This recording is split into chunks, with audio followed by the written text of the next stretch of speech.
Coucou, bon dimanche à vous tous, j'espère que vous allez bien, j'espère que vous avez passé une bonne semaine, que vous passez encore d'agréables vacances pour ces derniers jours de fin du monde qui nous restent. Non, je plaisante, non, tout va bien se passer et je vous l'assure. Et d'ailleurs, c'est le thème de la réflexion que j'ai eue cette semaine. Euh, on m'a mis à cœur de vous parler euh, d'une chose, c'est qu'en ces temps difficiles, en ces temps complexes, compliqués pour le monde, euh, il est très difficile de voir une porte de sortie. Et l'ennemi, le Satan, euh, le mot Satan, c'est celui qui veut mettre quelque chose de plus ou moins vrai ou faux dans le cœur d'une personne pour pouvoir le séparer du plan de Dieu, d'accord? Donc le Satan, quand quelqu'un vous dit, par exemple Pierre qui est venu et qui a dit non Jésus tu vas pas mourir et tout, il dit arrière de moi Satan parce que Pierre est celui qui représente une tentation pour faire en sorte que Jésus sorte de son ministère. Donc le Satan dans ce monde, il a priorité. Pourquoi? Parce qu'avec ce qui se passe, avec la peur, qu'est-ce qui se passe? On se dit, waouh, bon bah là, ça va être la fin des temps, et là, 5 générations. Vous voyez ce que je veux dire? Je mets des langages codés parce qu'aujourd'hui sur YouTube, on peut plus dire grand-chose sans être censuré. Oui, le V, hein, si je me fais piquer par le V, hein, qu'est-ce qui va passer? Et puis, quand même, le masque pour les enfants, à l'école et tout, c'est chaud, nan, nan. Et puis, de toute façon, ils vont tous nous pucer, RFID, la marque de la bête, et puis c'est la fin, et comment je vais faire? J'aurai plus de métier, j'aurai plus de ci. En fait, on oublie une chose essentielle, je pense, euh, c'est que tout ça ne fait pas partie du moment présent. La Bible nous le dit, ne vous souciez pas du lendemain. Le lendemain aura suffisamment à soucier de lui-même. Concentrez-vous sur le moment présent, le ici et maintenant.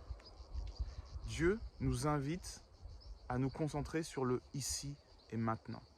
C'est pour ça que la télé, les médias, tout ça, ça peut nous permettre d'avoir une petite longueur d'avance sur certaines choses. Je le conçois, hein. Moi je ne suis pas 100% coupé des news non plus. Mais les news les plus importantes finalement, elles viennent à moi. Je finis par savoir ce qui se passe un petit peu dans le monde, les informations prioritaires. Tout le reste, c'est du vent, c'est de la distraction. Et je sais que Satan veut attirer vers la peur, veut qu'on freine notre avancée vers le plus important, chercher la face de Dieu. Le plus important, c'est d'aller creuser ça. Selon moi, de ce que j'ai compris, hein, attention, hein. Si pour vous, le plus important, c'est de faire un pas de claquette tous les matins, faites-le.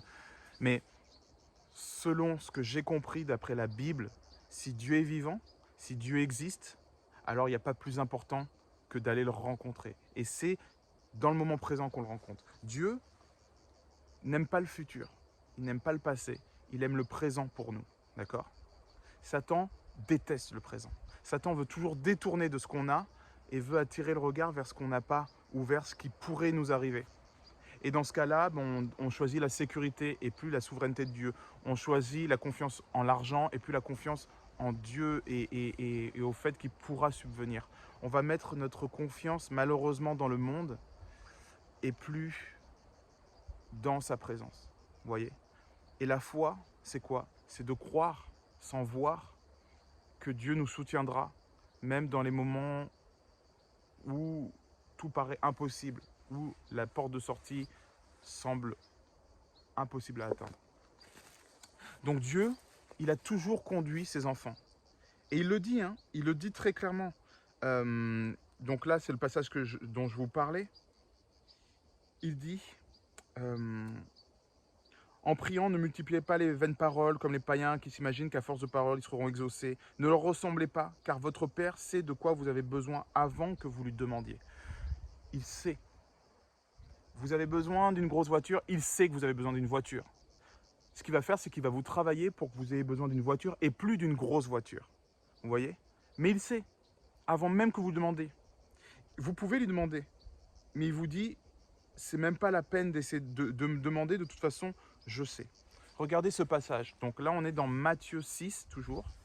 Je ne sais pas si je vous l'avais dit. Matthieu 6, 25. C'est pourquoi je vous dis, ne vous inquiétez pas pour votre vie, de ce que vous mangerez, ni pour votre corps, de quoi vous serez vêtus. Là, on parle de choses très concrètes. Hein. Manger et se vêtir. Là, on se dit, oui, mais si je me fais paver, je pourrais plus manger, je pourrais plus me vêtir. Comment je vais faire pour me... Dieu, s'il existe, s'il est vivant et s'il ne ment pas, dans Matthieu 5, 25 à 34, il nous dit, ne vous souciez même pas de quoi comment vous allez faire pour manger, pour vous vêtir, il le fera lui, d'accord? Donc là, on arrive à une période où notre foi va être éprouvée, dans la période des séductions. Vous vous rendez compte? Parce qu'on dit, oui, soyez charitable avec votre prochain, mais et vous, vous-même, à part un SDF, comment vous allez être charitable autour de vous? Est-ce que les gens, ils ont même besoin de vous? Même le SDF, il gagne peut-être plus que vous avec ses aides. J'exagère. Mais vous imaginez qu'aujourd'hui, être charitable, ça devient un vrai défi. Sois charitable avec ton voisin. Ton voisin, il a la Wii, il a une Bentley, il s'en fout de toi, tu vois ce que je veux dire? Va lui amener des biscuits, il est là, il est, ouais, je sais pas, elles sont sans gluten. Tu vois ce que je veux dire? Ça n'a plus aucun sens. Mais dans des périodes comme celle qui arrive là, notre foi va être testée. Est-ce que tu choisis la sécurité financière ou est-ce que tu choisis de faire confiance à Dieu? Est-ce que tu choisis de mettre des sacs de riz de côté ou est-ce que tu fais confiance à Dieu? Est-ce que tu choisis d'acheter que des vêtements de l'armée pour pouvoir être super balèze quand tu devras prendre le maquis avec une super tente et un super duvet qui va jusqu'à moins 50 degrés? Ou est-ce que tu choisis de croire que Dieu te soutiendra parce que tu es fils de Dieu? Est-ce que tu crois que si Dieu existe, qu'il t'a appelé à être fils de Dieu par Jésus-Christ, d'accord? Il est mort pour toi. Attendez, je redresse un peu parce que j'ai mon téléphone qui fait... Il fatigue un peu. Je t'ai fatigué? Allez, calme-toi. Alors, est-ce que vous pensez que Dieu qui nous a appelés par son fils Jésus-Christ, qui est même mort pour nous, laisserait ses enfants mourir de faim? Il le promet. Non, ça n'arrivera pas. Je continue donc à lire Matthieu 6, 25. Soulignez bien ce texte-là si vous avez une Bible d'études comme la mienne, parce que c'est un texte qui vous soutiendra dans les moments les plus complexes, où vous douterez le plus, où il faudra éprouver votre foi. Et c'est Dieu qui éprouvera votre foi. Donc c'est pourquoi je vous le dis.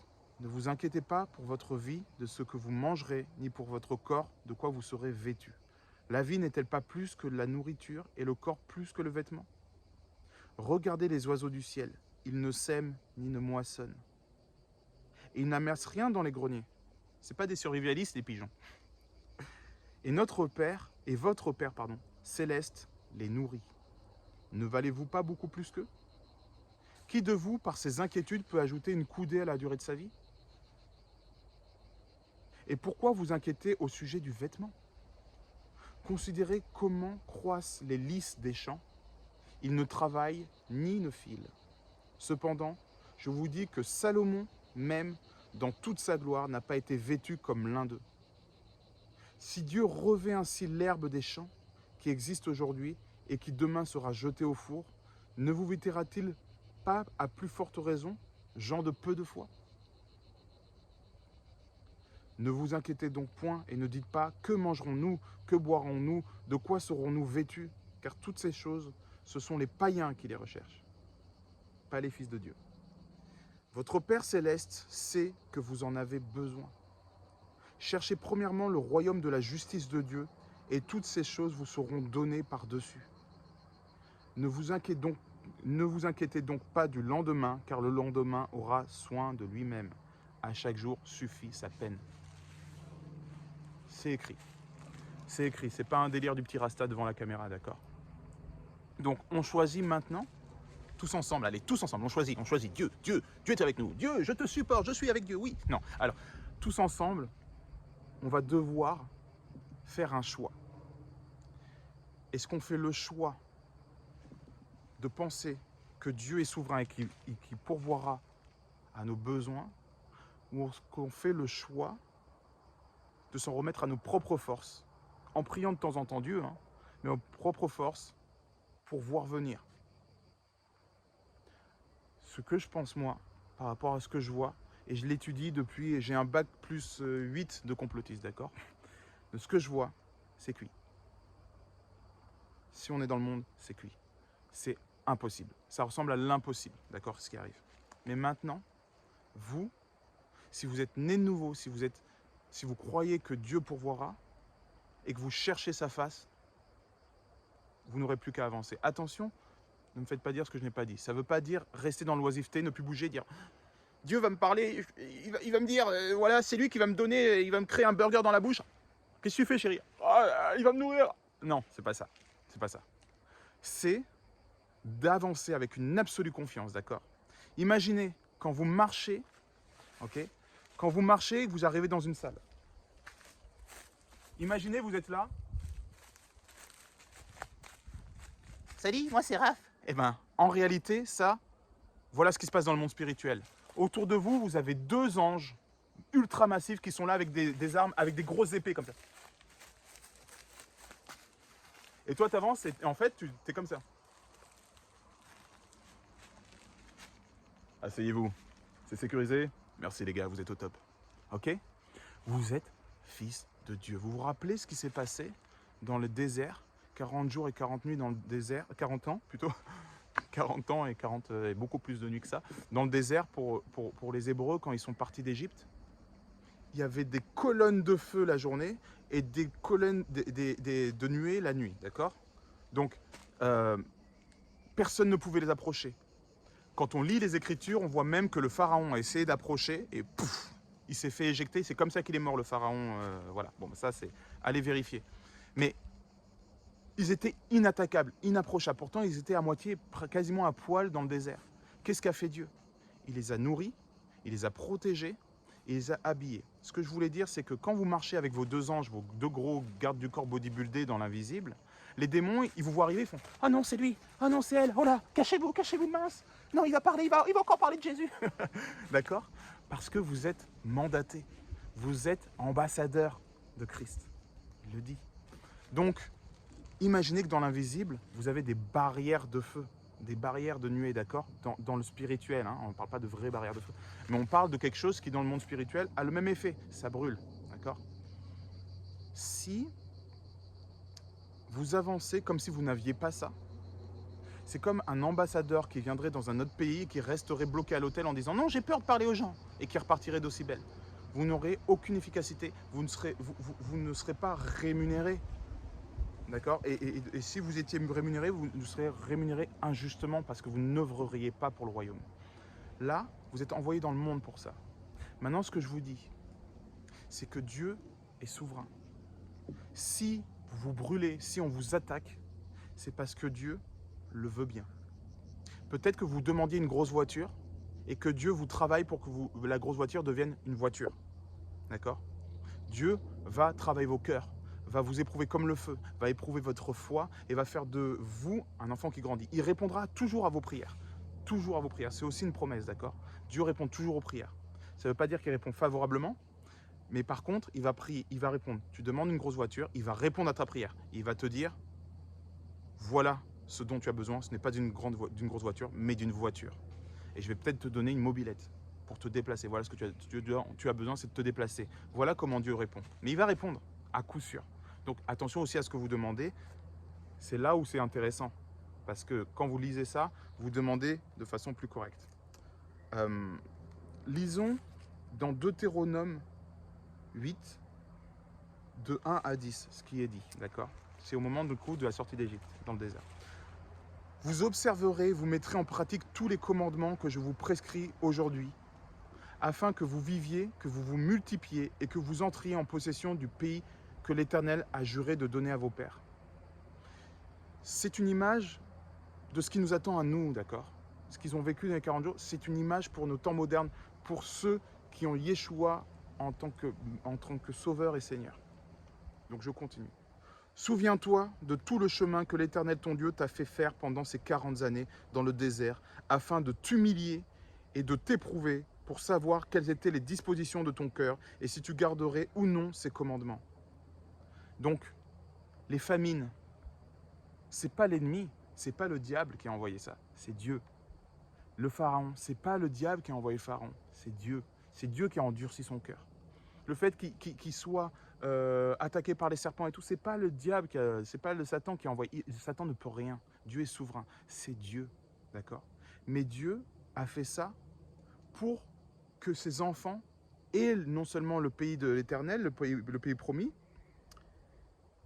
mais il a fait ça pour que les enfants en soient dignes. Parce qu'on a vu à chaque fois les Hébreux, Dieu les laisse un petit peu et ils se mettent à adorer n'importe quoi, à faire n'importe quoi et tout. Dieu cherche la maturité, cherchait la maturité de son peuple. Et il cherche la maturité chez nous aussi. Donc je continue. Il t'a humilié, il t'a fait souffrir de la faim, et il t'a nourri de la manne que tu ne connaissais pas et que n'avaient pas connu tes pères, afin de t'apprendre que l'homme ne vit pas de pain seulement, mais que l'homme vit de tout ce qui sort de la bouche de l'Éternel. Il t'a humilié. Alors, le mot humilié n'est pas le mot comme on dit « Ah, je t'ai humilié ». Non, le mot humilié, ça veut dire rendre humble. D'accord? Il a fait en sorte que le peuple se rende compte qu'il avait besoin de Dieu pour survivre. Et Dieu leur a envoyé du pain du ciel qu'on appelle la manne. Le pain du ciel, c'est l'image de Jésus-Christ. Il est le pain de vie. Il est le pain vivant. Donc il a envoyé du pain de vie, d'accord, à manger du pain de vie pour pouvoir devenir humble, d'accord, et continuer à avancer.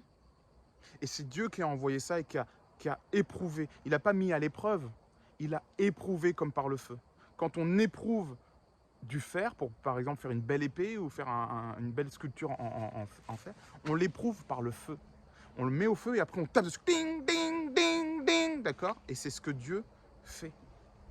Alors la question c'est, est-ce que si moi-même je m'humilie, je viens humble, est-ce que Dieu va taper plus ou moins fort? Est-ce qu'il aura vraiment besoin de taper? La réponse c'est non. Si vous-même vous atteignez ce stade de maturité, et généralement c'est avec ça qu'on l'atteint, Dieu n'aura pas à taper, il chuchotera. Mais si vous êtes dans le monde et que vous n'êtes pas encore à ce stade de maturité, alors Dieu par amour fera en sorte de vous éprouver par le feu, d'accord? Il vous fera toujours, c'est un pédagogue le Seigneur, c'est un fin pédagogue, il répète, il corrige, il châtie, mais c'est pas châtier, c'est comme « Ah, tu me fais mal ». Non, châtier, le mot châtier, dans sa valeur hébraïque et grecque d'ailleurs, c'est donner une leçon à un enfant. C'est-à-dire, bah regarde, le feu, ça brûle, si tu touches, tu vas te faire mal. D'accord? L'enfant peut toucher ou ne pas toucher. Mais châtier, c'est ça. Châtier, c'est, on dit heureux celui que Dieu châtie, c'est heureux à qui Dieu fait une démonstration, à qui Dieu fait un cours. D'accord? C'est ça être châtié. Mais ce cours-là, il est toujours soumis à épreuve à la fin. Et quand on passe l'épreuve, nous, et qu'on se brûle, eh ben, ça fait mal. Okay? Dieu fait en sorte de nous éprouver pour que le mal soit moins grave. Donc je continue. Donc il nous dit, hein, il t'a humilié, il t'a fait souffrir de la faim, il t'a nourri de la manne que tu ne connaissais pas et que n'avaient pas connu tes pères, afin de t'apprendre que l'homme ne vit pas de pain seulement, mais que l'homme vit de tout ce qui sort de la bouche de l'Éternel. Ton vêtement ne s'est point usé sur toi et ton pied ne s'est point enflé pendant ces 40 années. Vous vous rendez compte? 40 ans, ils avaient la même tunique, elle ne s'est pas usée. Dieu prend même soin des détails. Ça veut dire que la corde de leurs souliers, que le coton de leurs vêtements, que le lin de leur tunique ne s'est même pas usé pendant 40 ans. 40 ans. Vous achetez une paire de Nike, au bout de 3 mois, elle est flinguée. Hein. Je vous le dis. Eux, pendant 40 ans. D'accord? Dieu prend soin. Il prend soin des menus détails. Si le fil de ton vêtement est incorruptible, il est incorruptible si le Seigneur le veut. D'accord? Et là, il le dit. C'est important ce qui est écrit. Il dit, l'homme ne vit pas de pain seulement, mais l'homme vit de tout ce qui sort de la bouche de l'Éternel. Qu'est-ce qui sort de la bouche de l'Éternel? Sa parole. L'homme vit par la parole. Et eux qui n'avaient pas Yeshua, mangeaient la parole. Et ils étaient en foi. Ça veut dire qu'ils ne pouvaient pas survivre s'ils n'avaient pas le pain quotidien de la manne dans le désert. Notre Père qui est aux cieux, que ton nom soit sanctifié, que ton règne vienne, que ta volonté soit faite sur la terre comme au ciel. Donne-nous notre pain quotidien. Notre pain quotidien, c'est la manne du ciel. Et cette manne du ciel, c'est Jésus-Christ, c'est la parole. Nous, on a la parole. D'accord? On a la parole accomplie, complète. avec le Nouveau Testament. Donc nous, si on lit la parole, qu'on l'applique, qu'on lui fait confiance, on aura notre pain quotidien. Et notre vêtement ne s'usera pas si Dieu décide qu'il ne s'usera pas. D'accord? Je ne dis pas parce que tu lis ta Bible, tu n'achèteras plus de paire de Nike. Je dis que si tu fais confiance à Dieu, une foi aveugle, comme on dit, si tu fais une voie aveugle, tu avanceras dans le désert, tu ne sauras pas où aller, on va te faire peur, on va te dire ça ici, et tu diras, Dieu est souverain. Et c'est comme ça que Dieu nous engage à avancer et que j'essaye d'avancer moi-même. Donc je continue. Reconnais en ton cœur que l'Éternel, ton Dieu, te châtie comme un homme châtie son enfant. Comment toi, tu châties ton enfant? À moins que tu sois un psychopathe, tu ne le châties pas à coups de tête. Il est où ton Lego? Ton Lego. Non, non, tu fais pas ça. Ok? Toi, quand tu châties ton enfant, tu uses de pédagogie, d'astuces, de finesse pour lui montrer comment ranger ses jouets à la fin. Pour lui montrer comment ne pas se brûler. Pour lui montrer comment faire du vélo sans se tuer. C'est pas sur l'autoroute que j'aurais dû l'amener. Ok? Et il dit, Dieu châtie l'homme comme nous, les hommes et les humains, nous châtions nos enfants. Tu observeras les commandements de l'Éternel ton Dieu pour marcher dans ses voies et pour le craindre. Car l'Éternel ton Dieu va te faire entrer dans un bon pays, pays de cours d'eau, de sources et de lacs qui jaillissent dans les vallées et dans les montagnes. Pays de froment, d'orge, de vignes, de figuiers et de grenadiers, pays d'oliviers et de miel, pays où tu mangeras du pain avec abondance, où tu manqueras de rien, pays dont les pierres sont du fer et les montagnes duquel tu tailleras les reins. Lorsque tu mangeras et te rassasieras, tu béniras l'Éternel ton Dieu pour le bon pays qu'il t'a donné. C'est le paradis.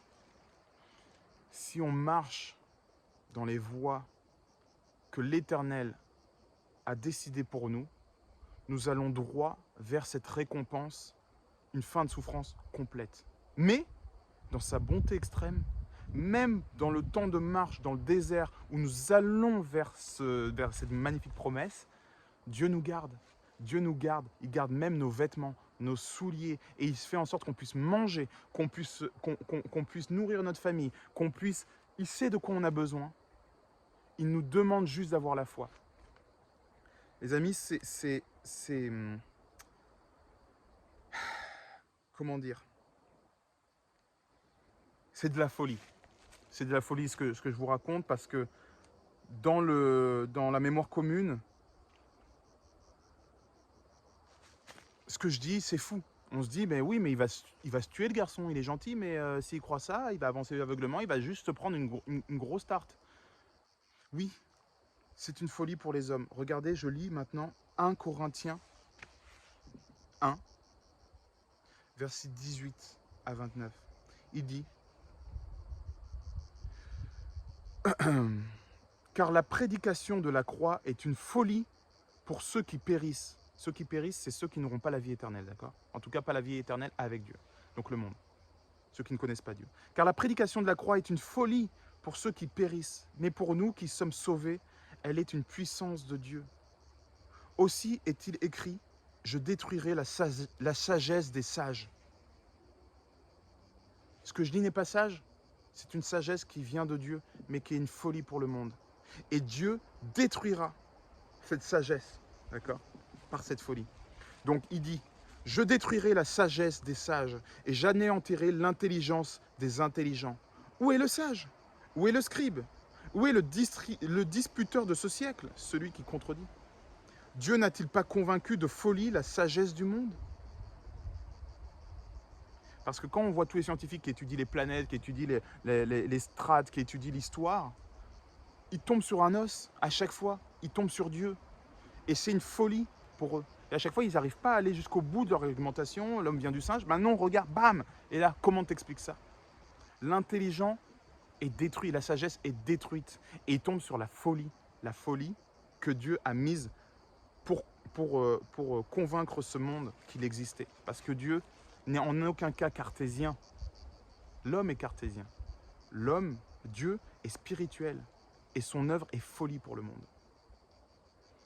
Car incernable. Donc je continue. Car, puisque le monde avec sa sagesse n'a point connu Dieu dans la sagesse de Dieu, il a plu à Dieu de sauver les croyants par la folie de la prédication. Il fait un pied de nez aux intelligents. T'es intelligent toi? Regarde. Je continue. Les Juifs demandent des miracles et les Grecs cherchent la sagesse. Nous prêchons Christ crucifié. Scandale pour les Juifs et folie pour les païens. D'accord? Donc je répète, les Juifs et les païens cherchent la sagesse, mais nous, on cherche Christ crucifié, qui est un scandale et une folie pour eux.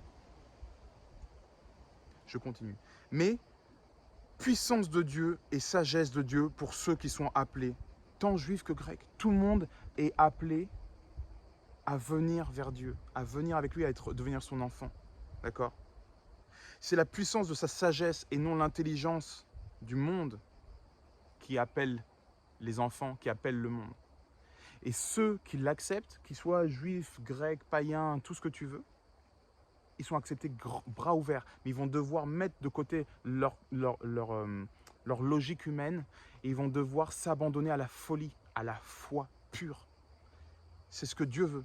Donc il éprouve tout le monde pour qu'on lâche la folie du monde, qui est la sagesse des intelligents du monde, d'accord, qu'il lâche ça en voyant ça comme des ordures et qu'on choisisse Dieu en disant Dieu, c'est toi que je choisis par foi. Le monde dirait que là, je mourrais si je choisissais, si je faisais ces choix de vie. Eh bien, Dieu, prouve-leur que ta parole est vraie, que ta parole est juste. Je continue.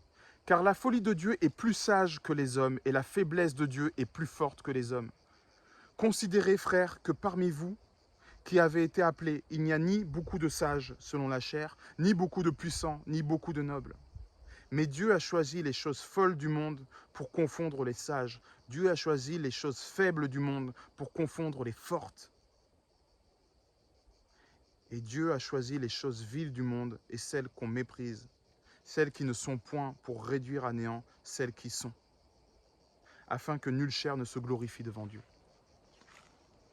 C'est plus fort. Si quelqu'un vient, t'insulte, te vole tout ce que tu as et te roule dans la boue, c'est plus facile de lui faire la même chose, de venir, de le frapper, d'insulter, de mettre au tribunal? Ou est-ce que c'est plus facile de dire « Père, pardonne-lui parce qu'il ne sait pas ce qu'il fait » et aller le voir et aller lui prêcher Christ et aller lui dire « Je te pardonne, d'accord? Je te pardonne et tiens, voilà même ma chemise. » Qu'est-ce qui est le plus dur à faire? La deuxième option, évidemment. On va se dire, lui c'est un faible, il se bat pas, il se défend pas. Et bien pourtant, c'est lui le fort. Et ça c'est la sagesse de Dieu, tendre l'autre joue.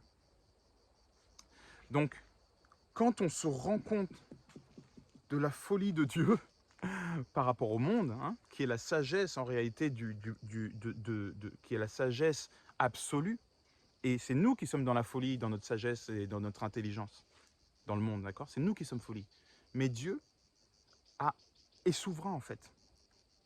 Il ne peut pas tomber un cheveu sans qu'il le décide. D'accord? Dieu est absolument souverain. Donc nous, qu'est-ce que nous devons faire? Nous sommes appelés à être ambassadeurs. Ambassadeurs. Nous devons nous rendre compte de cette vérité, et c'est la vérité la plus importante. C'est que Dieu est absolument, dans l'absolu, absolument souverain. Il ne tombe pas un cheveu de ta tête sans qu'il le sache, sans qu'il le veuille. Et ça, c'est dur parce qu'on se dit, oui, mais alors, le mal dans le monde, tout ça, je vous ramène vers la vidéo sur la souffrance. Ne confondez pas les œuvres de Dieu et les œuvres de Satan. Par contre, celui qui n'est pas avec Dieu se soumet à Satan. Ce monde, il a livré à Satan, d'accord? Pour ceux qui acceptent le monde, soient éprouvés par Satan. Satan n'est que le feu que Dieu utilise pour éprouver son épée. Ça pique. D'accord? Pourquoi la souffrance? Ce n'est pas une bonne question.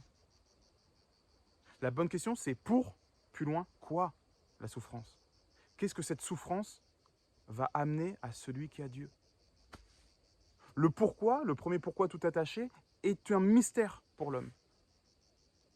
D'accord?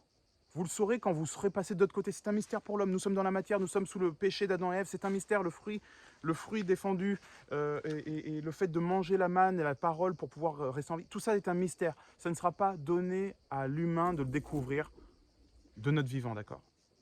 oubliez ça.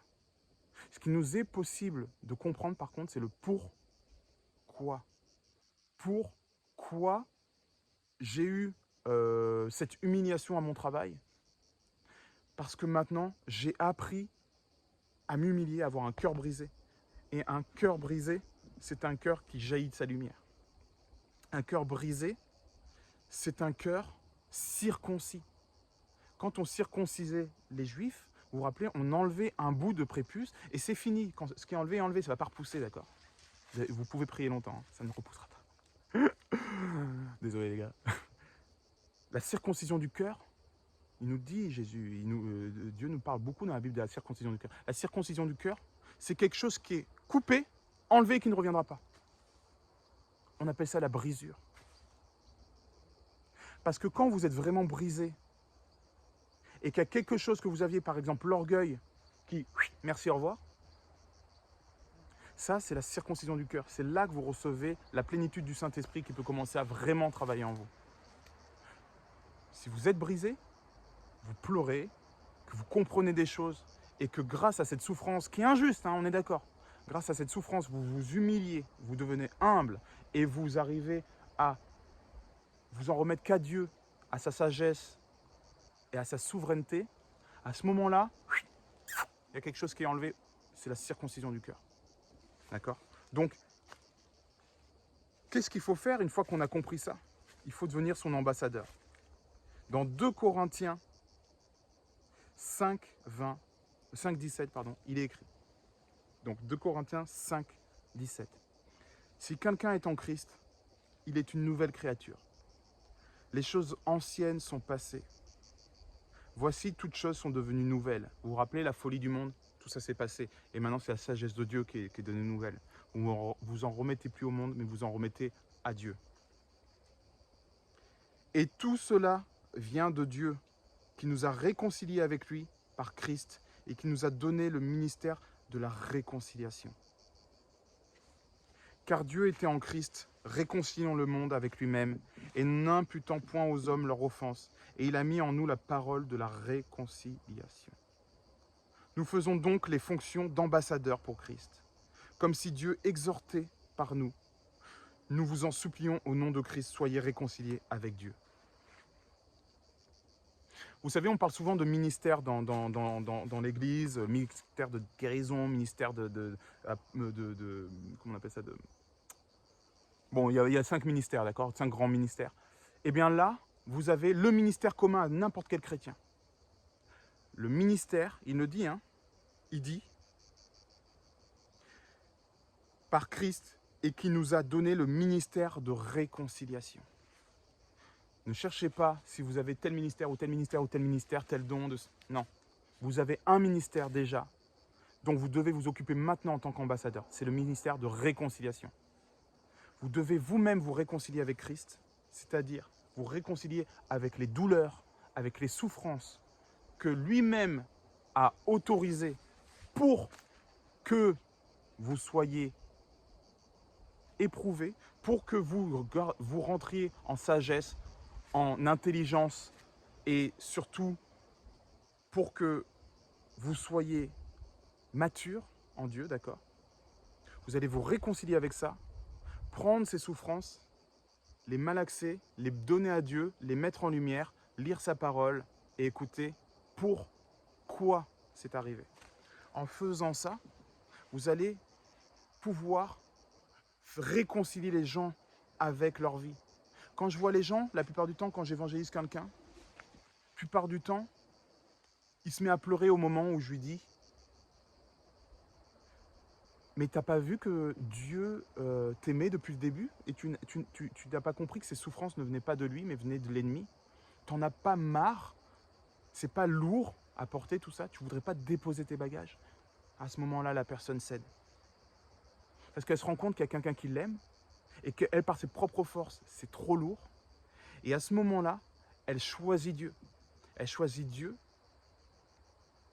parce qu'elle comprend qu'elle a été éprouvée pour lâcher ce qui était en trop et pour choisir un sauveur qui va prendre le poids de sa souffrance sur ses épaules. Quand la personne se rend compte vraiment grâce à la parole, hein, c'est le Saint-Esprit qui convainc, c'est pas moi.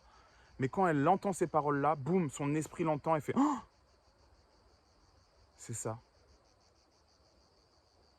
En fait, je porte trop lourd et j'ai besoin qu'on porte mes souffrances.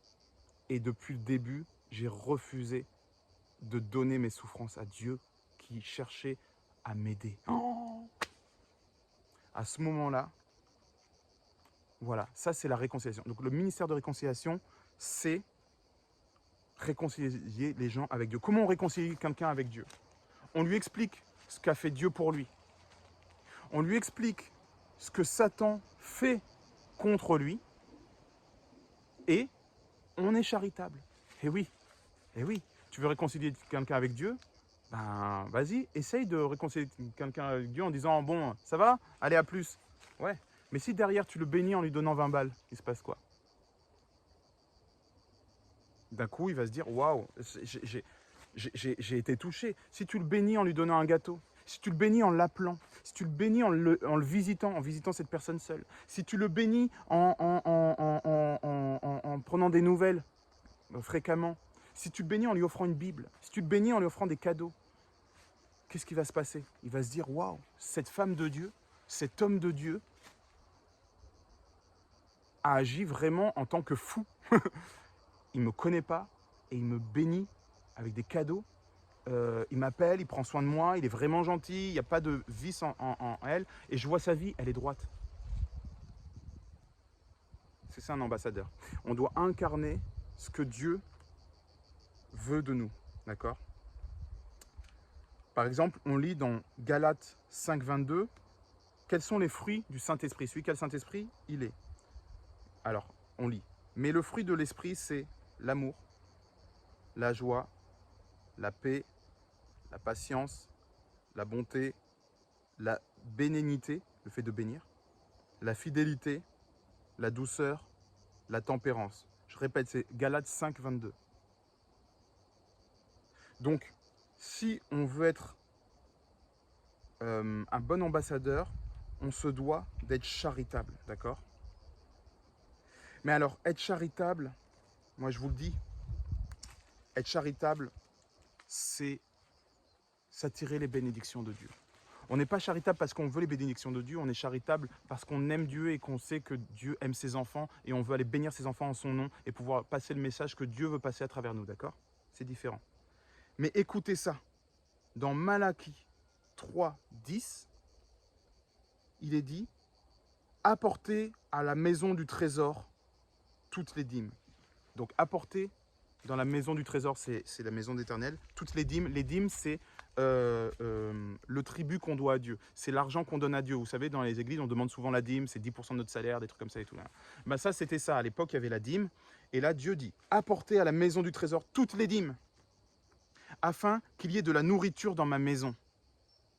Mettez-moi de la sorte à l'épreuve, dit l'Éternel des armées. Et vous verrez si je n'ouvre pas pour vous les écluses des cieux, si je ne répands pas sur vous la bénédiction en abondance.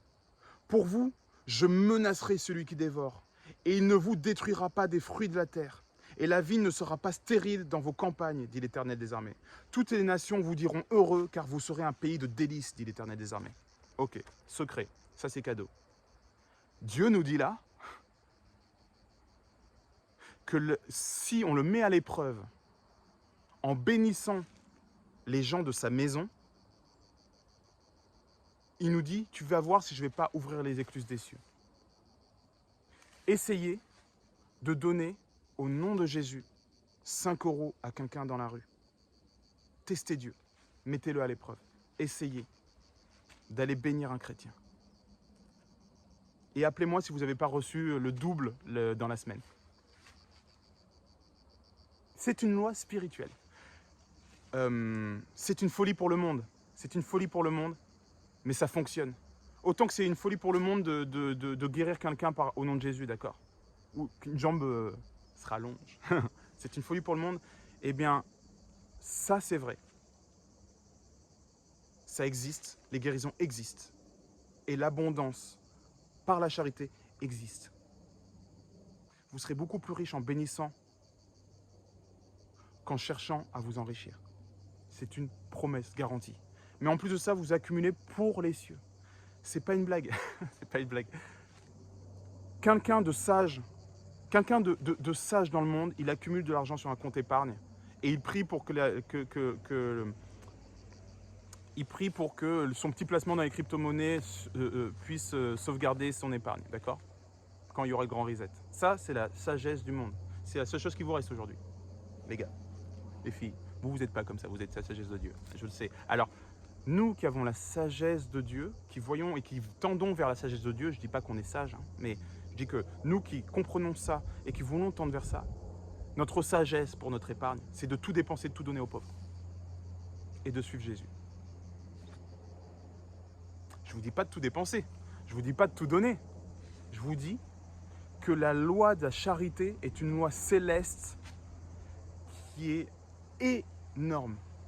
Donnez aux pauvres et vous allez voir. Donnez aux enfants de l'Église et vous allez voir. Je vous lis 2-3 passages, regardez. Proverbe 11, 24. Tel qui donne libéralement devient plus riche. Libéralement, ça veut dire avec générosité. Donc tel qui donne libéralement devient plus riche. Et tel qui épargne à l'excès ne fait que s'appauvrir. L'âme bienfaisante sera rassasiée et celui qui arrose sera lui-même arrosé. Donc, donnez aux pauvres. Un autre passage. Alors, Proverbe 19, 17.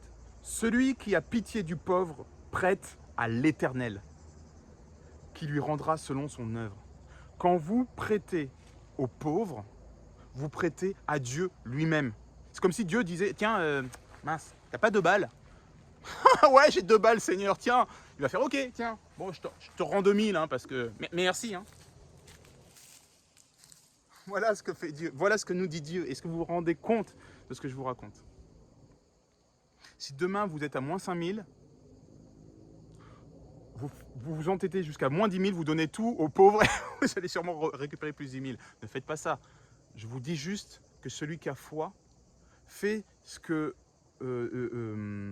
Jésus a dit. Il a dit, va, vends tout ce que tu as et suis-moi. Voilà. Celui qui a une maturité en Christ va jusque-là. Mais tant qu'il n'aura pas ça, il sera éprouvé pour y arriver là. Éprouvé avec beaucoup de douceur, avec beaucoup d'amour, avec beaucoup... Je ne dis pas qu'on va lui couper une jambe, hein, mais je dirais qu'il va devoir être humilié, humble, être dépouillé, léger, et être conscient des lois spirituelles et quitter ce monde. Il devra voir ce monde comme de la boue et ne vouloir que la sagesse, l'intelligence et la richesse de Dieu.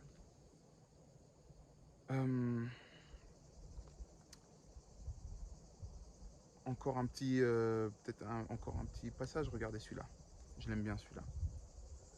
C'est dans Luc 6, 38.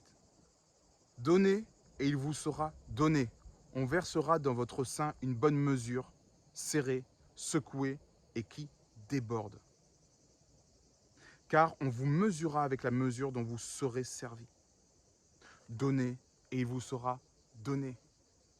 Et on vous donnera à la mesure de ce que vous avez donné. Mais Dieu est multimilliardaire. D'accord? Donc s'il s'agit de biens matériels, ne vous inquiétez pas. Il a votre dernier t-shirt, votre dernière marinière et votre dernière paire de talons. Okay? Mais il va bénir aussi sur la santé. Allez guérir des gens. C'est le meilleur moyen vous-même d'être guéri. Allez prêcher l'évangile, c'est le meilleur moyen pour vous, que Dieu vous prêche la parole et vous en livre ses secrets. Donnez et il vous sera donné. Et ça, c'est la plus grande loi spirituelle de Dieu, en fait. C'est que si vous croyez en lui, que vous êtes ses ambassadeurs, vous allez réconcilier le monde avec lui. Et dans ce cas-là, qu'est-ce que vous allez faire? Vous allez donner des cadeaux. Si tu t'es disputé avec ta copine ou ton copain, qu'est-ce que tu fais? Tu lui ramènes des fleurs, tu ramènes une boîte de chocolat, tu ramènes un cadeau. Tu dis, excuse-moi, là, c'est chaud, désolé. Tu t'excuses et tu offres de toi-même, tu offres des excuses au minimum. Et si tu veux aller plus loin et vraiment forcer l'excuse, comme on dit, t'amènes des cadeaux. Va réconcilier l'humain avec son papa.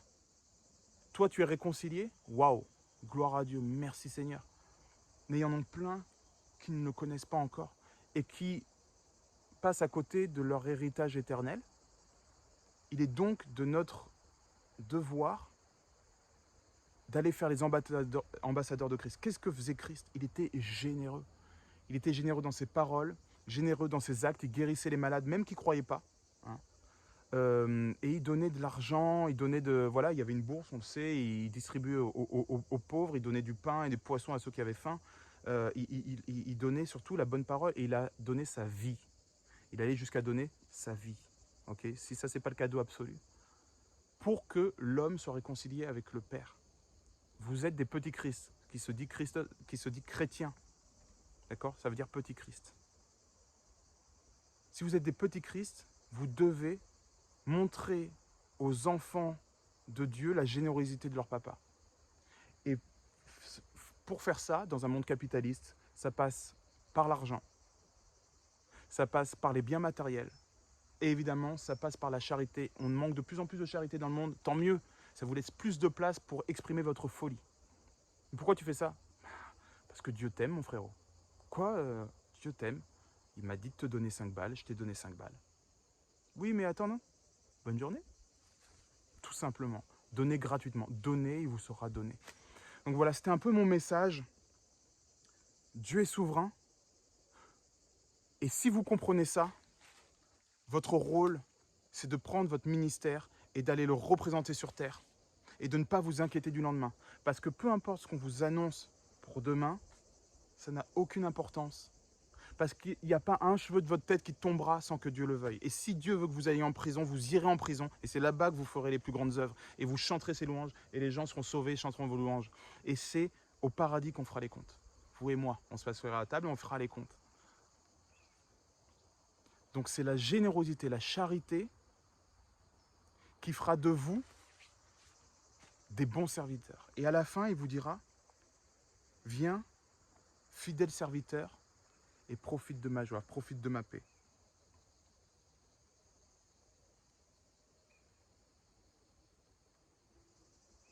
Je trouve jamais ce passage. À chaque fois, je vais essayer de trouver, mais...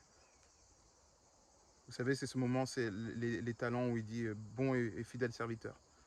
Bref, de toute façon, je connais à moitié par cœur, c'est ça. Il dit bon et fidèle serviteur. Tu as été utile en peu de choses, tu as été fidèle en peu de choses. Viens maintenant profiter de ma paix. Est-ce que vous voulez être appelé bon et fidèle serviteur à la fin des temps? Eh bien, gloire à Dieu, vous allez avoir un terrain de jeu énorme parce que les gens sont en détresse. Je ne vous parle même pas de la crise économique qui va arriver. Peu importe. Si ça vous fait peur, la peur est le fruit de Satan. C'est que Satan vous a attiré le regard, non pas sur Dieu, le Satan vous a attiré le regard sur la peur, sur le lendemain, sur la peur du lendemain. D'accord? Parce que vous avez des enfants, parce que vous avez des crédits, parce que vous avez un business. Ok? Ça, c'est la sagesse du monde. Oui, vous avez raison de vous inquiéter si vous voulez être sage et intelligent par rapport au monde. Mais si vous voulez être sage et intelligent par rapport à la vérité, à Dieu, c'est pas là que ça se joue du tout, du tout, du tout. Parce que dans les plus grandes épreuves, vous voyez les 3 amis de Daniel qui étaient dans la fournaise.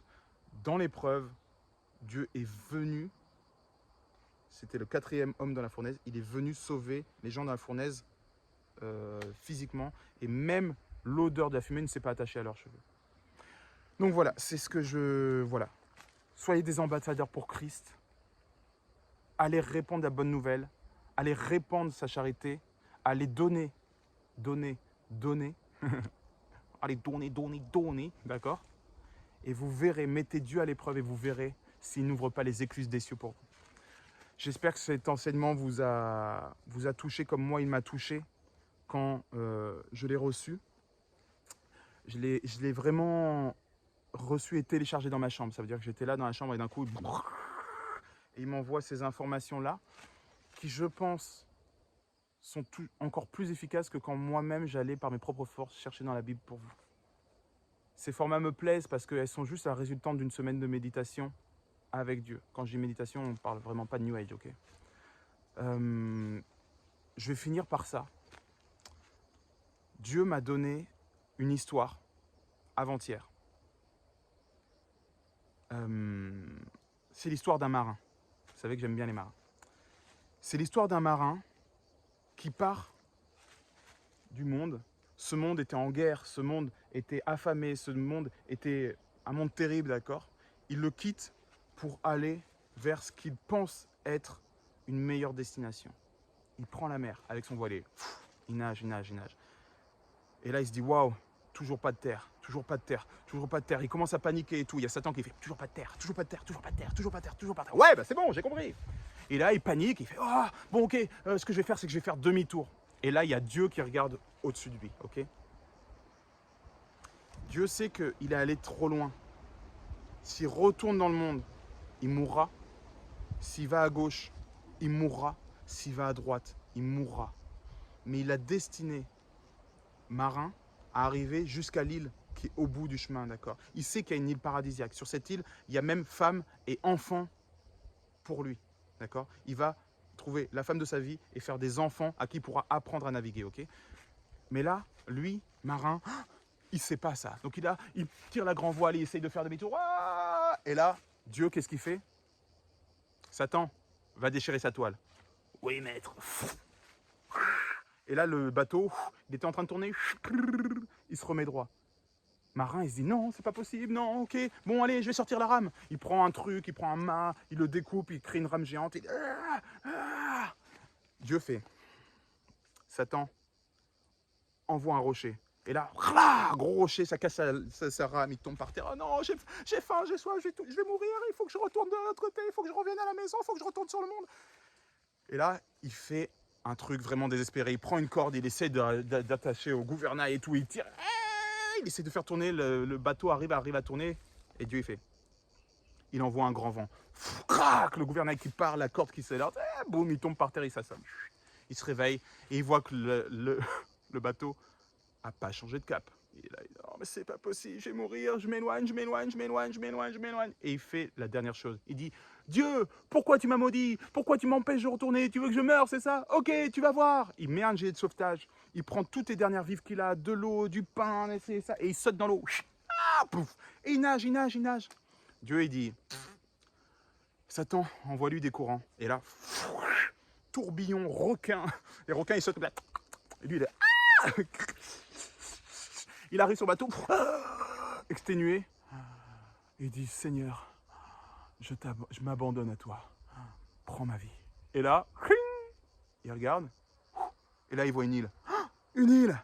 Génial! Allez, c'est parti. Bon, mince, il faut que j'y aille encore plus vite. Et là, Dieu, qu'est-ce qu'il fait? Il arrête le vent. Il arrête les courants. Le bateau, il reste immobile. Et il avance millimètre par millimètre. Oh non! Oh non!